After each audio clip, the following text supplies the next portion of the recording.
Nah, menurut Ustaz, di dalam Islam kekuasaan dan amanah itu seperti apa, Ustaz? Silahkan, Ustaz. Ya. Yang pertama terkait dengan anggota dewan. Jadi kan kritik masyarakat terhadap dewan itu kepada lembaganya, bukan hanya kepada person-person. Ya kita juga yakin bahwa ada person-person di dalam dewan itu yang orangnya baik ya, yang orangnya tulus, yang memang niatnya adalah memperbaiki bangsa ini, memperbaiki negara ini.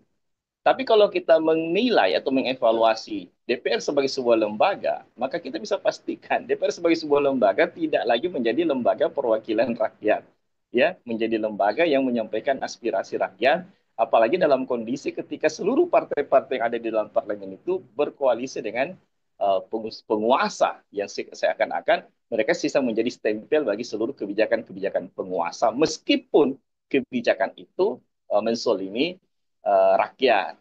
Ya, ya dari sisi apakah anggota DPR atau lembaga ini jauh dari syariat? Itu sisa kita mengkaji saja segala macam eh, peraturan perundang-undangan ya yang mereka kemudian rancang dan mereka sahkan apakah sesuai dengan syariat atau tidak. Dan bisa kita lihat sebenarnya dominan atau mayoritas kebijakan yang disahkan di dalam DPR itu bertentangan dengan Islam. Anggaplah misalnya terkait dengan pajak, ya kan? Anggaplah terkait dengan pajak yang mereka sahkan, yang mereka buat itu. Dan mereka rapatkan bersama dengan eksekutif dan mereka sahkan.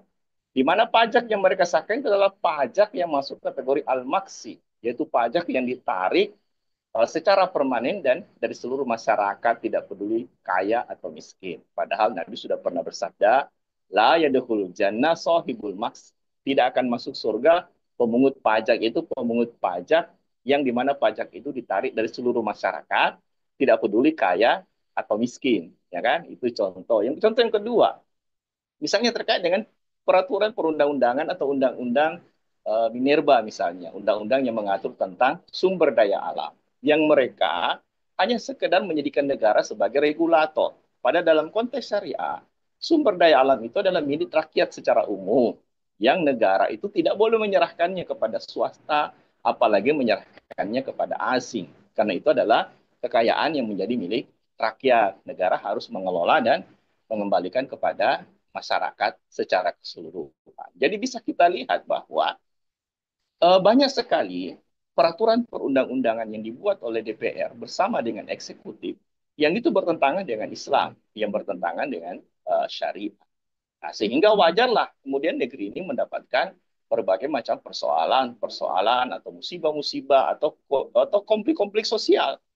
Karena itu tadi menjauh dari syariah, menjauh dari Allah Subhanahu wa taala atau mengabaikan syariah. Jadi bisa kita simpulkan banyak sekali produk undang-undang yang disahkan di dalam DPR itu yang bertentangan dengan syariat Islam.